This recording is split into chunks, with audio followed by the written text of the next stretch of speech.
The Forgotten Bunker. It started with a map, a crumpled, yellowing piece of paper my grandfather left behind when he passed.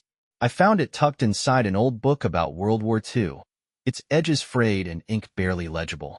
The only words that stood out clearly were Site 13 and Do Not Enter. Curiosity got the best of me. I had grown up hearing rumors about forgotten military installations in the deep forests of Montana, places the government had built, then abandoned, leaving behind secrets buried under decades of decay. No one ever found proof, just whispers, stories passed around by old-timers at the bar. But with this map in my hands, I had something tangible, something real. So, one cold October morning, I packed a bag, grabbed my flashlight and a crowbar, just in case, and drove out to the coordinates. The deeper I went into the woods, the quieter everything became. Birds stopped chirping. The wind barely rustled the trees. It was as if the forest itself was holding its breath. After an hour of searching, I found it. A rusted metal hatch, almost completely hidden beneath a layer of moss and dead leaves. My heart pounded as I wiped away the debris, revealing the words Site 13 stamped into the steel. I hesitated. The warning on the map was clear, but I was already here. I had to know. The hatch groaned as I pried it open, revealing a ladder that disappeared into pitch blackness. A foul, stagnant smell wafted up. Something long forgotten. Something dead. I climbed down, my flashlight barely cutting through the darkness. The bunker was cold, damp, and eerily silent. The walls were lined with rusted lockers and shattered light fixtures. A long hallway stretched ahead, disappearing into the shadows. Then I saw them. Scratch marks. Deep, jagged claw marks raked across the walls and floor, as if something had desperately tried to escape. My breath caught in my throat.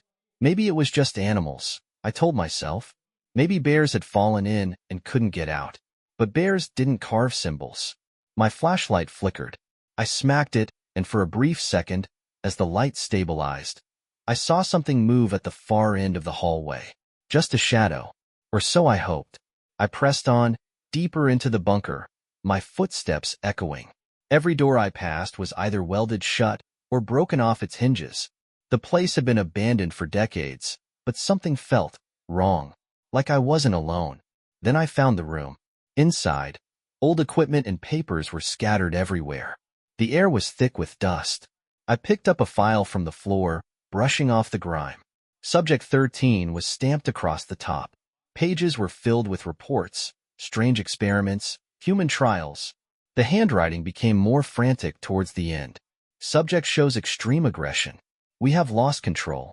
Lockdown ineffective. Containment breach imminent. A crash echoed from the hallway. My stomach dropped. Something was moving, and it was getting closer. I backed into the room, scanning for a weapon. There, a rusted pipe on the floor. I grabbed it just as the sound of footsteps, fast, heavy, pounded toward me. The light flickered again, and for the briefest moment, I saw it. A figure. Too tall, too thin, its limbs twisted in unnatural angles. Its face, if it even had one, was hidden behind a crude metal mask, bolted into its flesh. It moved in jerky, unnatural motions, like a puppet with its strings tangled. And it was coming for me. I ran, bolting down the corridor. I barely made it to the ladder. The thing let out a guttural, choking sound, half a growl, half a scream. My hands slipped as I climbed, panic threatening to send me plummeting back down. I could hear it beneath me, claws scraping against the walls. I reached the top and slammed the hatch shut, throwing my entire weight onto it. The thing rammed against the metal from below. Once, twice, then silence. I didn't stick around to find out if it could climb. I ran until my lungs burned, until my legs gave out and I collapsed near my car. The forest was still silent, but I felt it. Something watching, waiting. I don't know what they created in that bunker. I don't want to know. But sometimes, late at night, I swear I can still hear that sound. Scratching. I never told anyone about the bunker, but that didn't stop others from finding it. A group of teenagers from the nearby town had heard rumors about a cursed hatch deep in the woods. Kids being kids, they dared each other to find it. And they did. One evening, 5 of them, 3 boys, 2 girls, squeezed through the rusted entrance and climbed down. They brought flashlights, cameras, and even a rope, planning to document their adventure for a YouTube video. But the moment they hit the floor, the hatch slammed shut above them. Panic set in. The youngest of the group, a 12-year-old boy named Danny, screamed as the lights flickered, revealing something shifting in the darkness. The air turned thick, suffocating. A deep, guttural growl echoed through the corridor. Then the walls began to move. Chunks of concrete trembled and cracked as if something massive was stirring within. The bunker, abandoned for decades, was waking up. The teenagers ran, but the layout twisted and changed. Hallways stretched longer, doors disappeared behind them. The bunker was shifting, closing in. One by one, they vanished. Maddie, the oldest girl, was the first. A blackened, clawed hand shot from the shadows and pulled her screaming into a side room. The others ran, only to hear her shrieks abruptly cut off. Danny tripped. He turned just in time to see something crawling out of a ventilation shaft, a writhing, humanoid figure with empty sockets where eyes should be. It let out a horrible, wet hiss before lunging at him. Only 2 made it back to the hatch. They pounded against the metal, screaming for help. Above them, the mechanism groaned, unwilling to budge. But then, suddenly, the hatch creaked open. Someone was waiting. A pair of glowing eyes stared down at them from the opening. And then, slowly, impossibly, a voice whispered, "You shouldn't have come back." The hatch slammed shut, and the forest remained silent once more. I swore I'd never go back. After what I saw, what I barely escaped from, I should have buried the memory, let the forest reclaim its secrets. But when I heard about the missing kids, I knew. I knew exactly where they were. For days, search parties combed the woods. They found footprints, broken branches, even a discarded flashlight. But no sign of the kids. It was like they had simply vanished. The police ruled it an accident, said they got lost, maybe fell into a ravine. The town moved on. I couldn't. I didn't know those kids, but I knew the terror they faced. And that thing down there, it wasn't done. So, against every survival instinct I had, I packed up my gear, left a note on my kitchen table, just in case I didn't make it back, and drove out into the woods one last time. The forest was different now. It felt aware, like it knew why I had returned. The trees loomed taller, the silence heavier.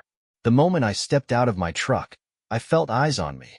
I forced myself forward, retracing my steps through the undergrowth. It didn't take long to find the hatch again. The metal was ice cold beneath my fingers, as if the thing below had drained every bit of warmth from the air. The hatch was open. Not just open, ripped apart, bent outward, like something had forced its way out. That should have been my cue to turn back. But I had come this far. So I climbed down. The stench hit me first. Rot, decay, something worse. My flashlight flickered as I reached the bottom, the darkness pressing in on all sides. The bunker had changed. The walls weren't metal anymore. They pulsed, wet and organic, like I was standing inside something alive. Shadows slithered in the corners, moving when I wasn't looking. The old rusted lockers were gone, replaced by rows of empty chairs, restraints still attached. I could feel something watching, just out of reach. I pressed forward, following the faint sound of whispering. It was barely audible, like wind through cracked glass. But the closer I got, the more I could make out words. "He let us out. The door is open now. Run." I turned a corner and stopped cold. There they were. The missing kids. Or what was left of them. They stood in a line, facing the wall, their backs stiff. Their clothes were tattered, their skin pale, almost translucent. One of them, Danny, I think, had something moving beneath his skin, writhing just under the surface. I swallowed hard. Danny? Slowly, too slowly, they turned. Their faces were wrong. Hollowed out, eyes sunken, mouths stretched too wide. Whatever had taken them, it had changed them. Danny took a step forward, his head twitching at an unnatural angle. Then he whispered, in a voice that wasn't his, "You shouldn't have come back." And behind them, the darkness moved.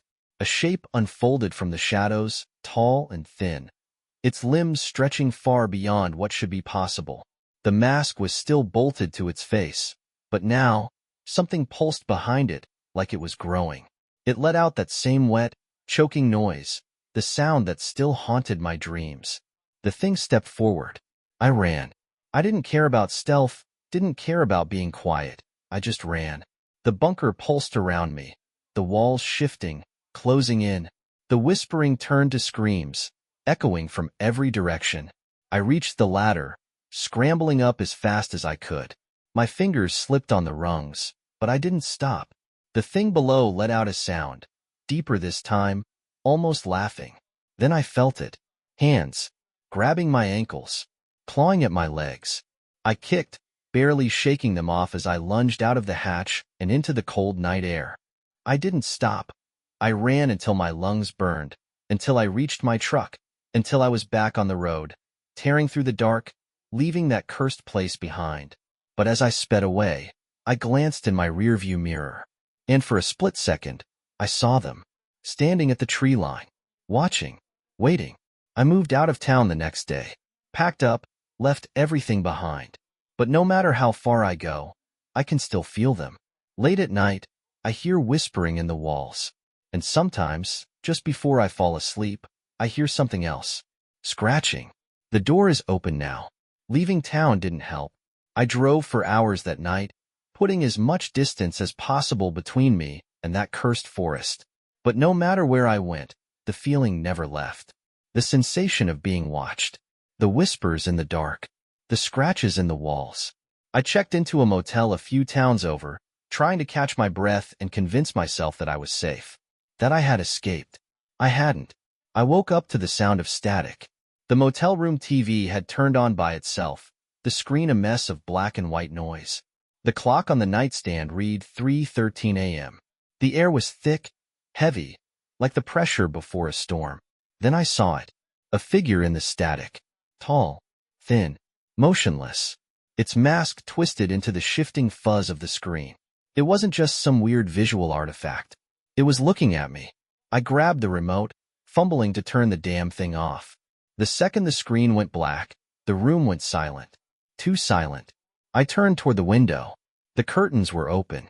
I knew I had closed them before going to bed, but now they were drawn apart, revealing the parking lot outside. And standing beneath the flickering street light, Danny. His head twitched in that wrong, unnatural way. His arms hung limp at his sides, fingers twitching like a broken marionette. I barely had time to react before my phone buzzed on the nightstand. The screen lit up with a text message. Unknown number. You left the door open.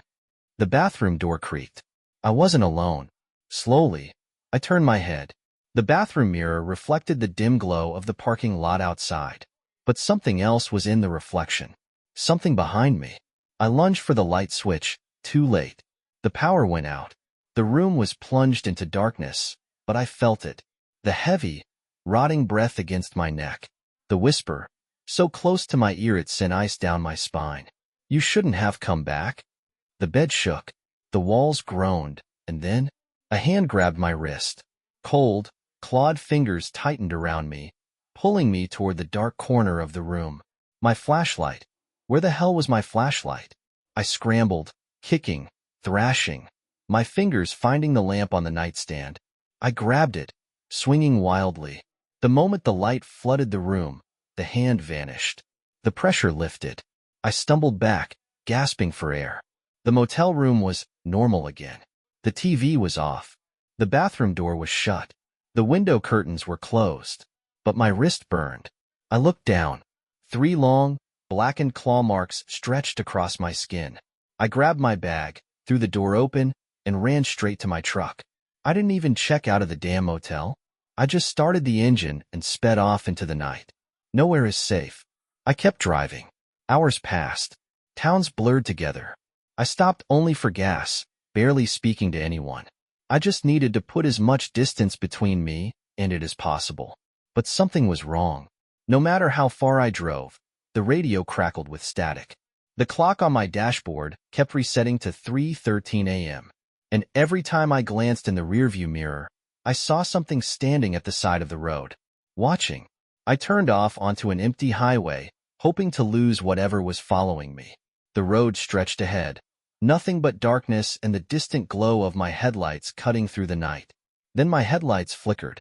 For a second, just a fraction of a second, the road changed. The pavement was gone. The trees were gone. I was back in the bunker. The walls pulsed. The whispers surrounded me. The scratching was everywhere. Then, just as suddenly, I was back on the road. I slammed the brakes, heart hammering in my chest. What the hell was happening to me? The truck sputtered. The engine died. I sat there, gripping the wheel, breath ragged. Silence stretched around me. Then my phone buzzed again. A new message. Unknown number. It's too late. It's already inside.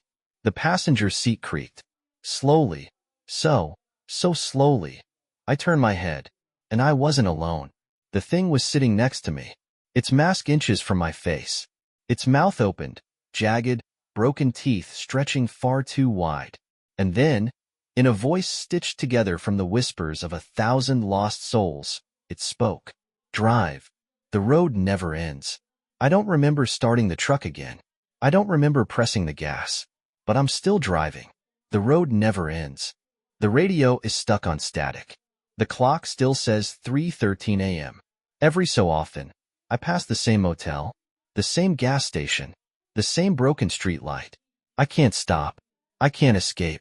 And in the reflection of the rearview mirror, it's still sitting next to me, waiting, smiling. And every so often, just beneath the static, I hear the sound that started it all. Scratching. I don't know how long I've been driving. Hours? Days? Time doesn't work right anymore. The road stretches endlessly ahead, looping like a nightmare I can't wake up from. Every time I pass that same gas station, I think about stopping, but I don't, because I know what's waiting if I do. Then, something changes. Headlights appear in my mirror, blinding, blue and red flashing. A siren wails. A police cruiser. For the first time in forever, I slam the brakes. The truck skids to a stop on the side of the road, tires screeching. My hands are shaking, but I don't care. I stumble out of the truck before the cop can even open his door. Help me, I gasp. Please. Something's wrong. The officer steps out, one hand resting on his holster. He's middle-aged, stocky, looks more annoyed than concerned. Sir, step back to your vehicle. No, listen. There's something in my truck. He glances inside. The passenger seat is empty. I swear I hear something laughing. The cop sighs. Have you been drinking tonight? No. You don't understand. Then my phone buzzes. Unknown number. Don't let them stop you. Keep driving. A cold dread washes over me. The officer is still talking, but his words sound warped, distant. The road is twisting again, the trees stretching too tall, the sky going black. The cruiser's headlights flicker. And then, from the forest, the whispers return. The scratching. The officer frowns. What the hell is that? Then, the trees split open. Something huge crashes out of the woods. It moves like a spider, but its limbs are wrong, too long, too jagged. Its mask gleams under the headlights, and its mouth, God, its mouth, is open, stretching wider, wider. The cop barely has time to react before the thing moves. It slams into the cruiser, flipping it like a toy. The radio inside screeches with static. The officer goes for his gun, but he's too slow. The thing lunges. I don't think. I run. The last hope. I don't know how long I run before I reach the nearest town. The streetlights are still flickering. The buildings seem warped, twisted, like they don't belong here. But then I hear something real. A voice. Sir, are you all right? I turn. 2 firefighters are standing outside the station, watching me with concern. Behind them, I see a fire engine, a police SUV, a rescue team. And then, for the first time, I have an idea. I tell them everything. At first, they don't believe me. Why would they? I sound insane. But then I show them the scratches on my wrist, the videos on my phone, footage of the bunker, the hatch, the thing I caught moving in the shadows. That gets their attention. Within an hour, a full rescue team is gearing up, firefighters, paramedics, and half the town's police force. They're going in. Back to Site 13. Into the dark. We reach the forest at dawn. The bunker hatch is still torn open, gaping like a wound in the earth. The first firefighter, Parker, I think his name is, peers inside. Jesus. Smells like a damn grave. He adjusts his harness, clipping onto the rope system they've set up. Then, one by one, they descend. I don't want to go down there again, but I have to. I follow. The second my boots hit the floor, the air changes. It's heavier, pressing. The walls still look alive, pulsing like they're breathing. But now, there's something else. A sound. Crying. A child's sob echoing through the corridor. They're here, one of the cops whispers. The team spreads out, flashlights cutting through the dark. A firefighter kicks open a rusted door, and behind it, huddled in the corner, are the missing kids. Danny is among them. He's shaking, his skin too pale, eyes hollowed out. The others are in similar shape, weak, barely conscious. But they're alive. We found them, someone shouts. Get them out of here. I almost start to believe we've won. Then the walls scream. A deep, guttural wail shakes the entire bunker. The shadows move, and from the darkness at the end of the hall, it comes, faster than before, stronger, bigger. The thing has grown. Its limbs stretch across the ceiling, its mask twisting, cracking open, revealing the writhing horror beneath. The radios screech, the lights flicker, and then the bunker begins to collapse. The firefight. Move. Get them out. Firefighters grab the kids, hauling them up the ropes. The cops open fire, bullets tearing into the thing. But it doesn't slow down. It doesn't even flinch. It laughs. The bunker trembles. The walls crack open. Black, tar-like hands claw from the darkness, reaching for us. I grab a fallen firefighter's axe, swinging wildly as the thing lunges. A cop screams as it grabs him, pulling him into the dark. We're running out of time. Then boom. A firefighter sets off an explosive charge. The blast shakes the entire bunker, buying us a few precious seconds. One by one, we climb. I'm the last one out. As I scramble up, the thing slams against the walls, clawing, screaming. But it's too late. The hatch is already closing. A firefighter pulls the pin on a second charge, tossing it down. Boom. The explosion rocks the ground, sending up a plume of black smoke. Then, silence. The bunker is gone. The aftermath. The kids survive. They don't remember much. Or maybe they do, and they just refuse to talk about it. The town pretends nothing happened. The official report says, abandoned military site, unstable structure. They blame the deaths on a cave-in. The missing cop is never found. But I know the truth. We didn't kill it. We just buried it. For now. And late at night, when everything is quiet, I still hear it. Whispering.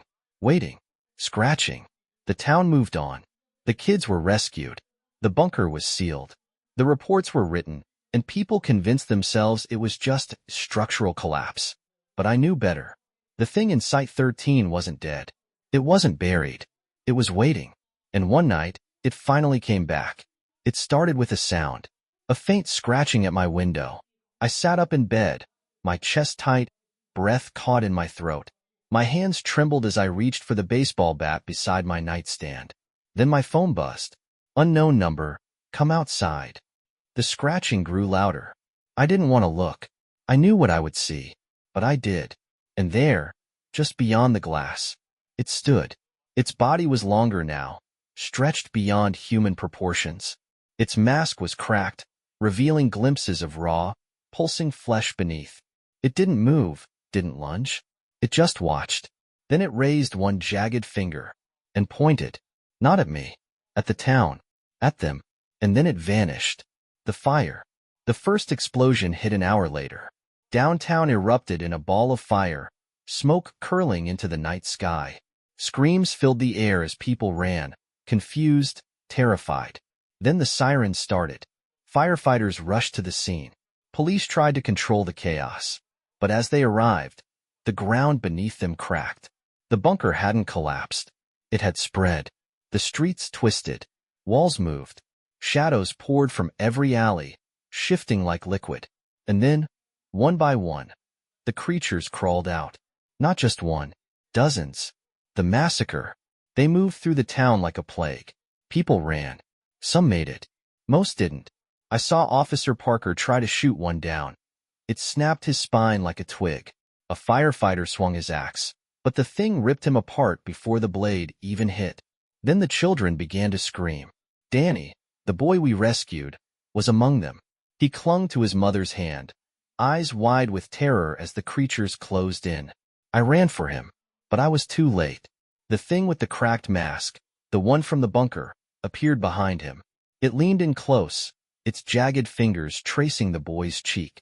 Then it whispered, "You shouldn't have come back." And Danny vanished. Not taken, not killed, just gone, like he had never existed. The end of it all. The town didn't survive. By sunrise, the streets were empty. The buildings stood untouched. The fires had burned out. But there were no bodies. No blood. No sign that anyone had ever lived there at all. I was the only one left. I stood in the middle of Main Street, staring at the hollow shell of a place that had once been real. And then, slowly, I heard it again. The scratching. The whispers. And from the shadows, the thing stepped forward. It no longer wore the mask, because now, it wore my face. I tried to scream, but no sound came out. Darkness swallowed me whole. And then, nothing.